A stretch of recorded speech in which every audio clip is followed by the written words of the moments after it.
Hi, I'm Christine, and this is how you record your credit card transactions sa budget tracker phone. So, punta tayo sa tab for credit card transactions.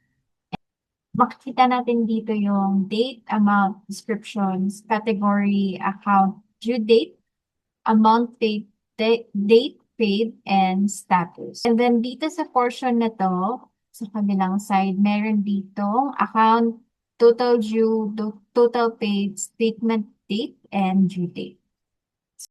So itong mga credit card accounts ay nakalink sa summary page. So kung ano yung nilagay natin dito sa summary page, itong may color pink, ay magre-reflect dun sa credit card transactions na tab. So, paano nga ba mag-record ng transactions dito sa credit card transactions tab?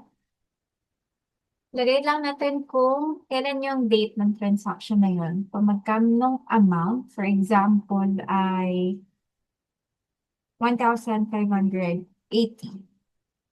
Lagay niyo lang kung anong description and then choose categories. Itong categories na to is nakalink din sa summary page. So, kung ano yung nilagay natin na category of expenses, magre-reflect din siya sa credit card transactions. So, piliin mo lang siya, for example, expense 21. And then, pipili lang din tayo from drop down kung anong credit card natin siya ginamit. Or kung saan credit card natin siya ginamit. For example, credit card 3.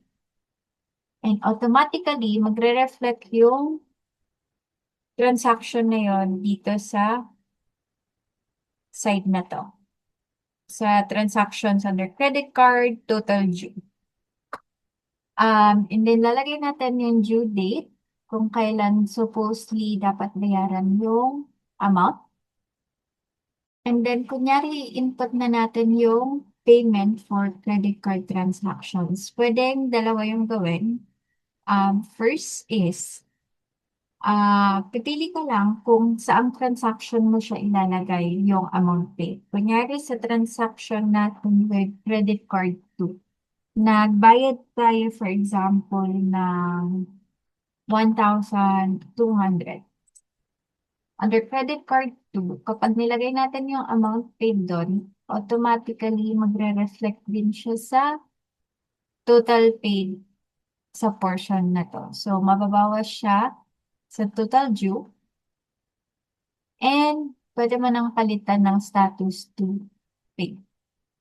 Another option is, lagay mo din siya sa credit card transactions, pero instead na lagyan mo ng amount dito kung magkano yung nagastos mo, pwedeng i-blank mo lang siya, and then input description, CC payment, category, choose credit card payment, kung saan nating card siya babayaran.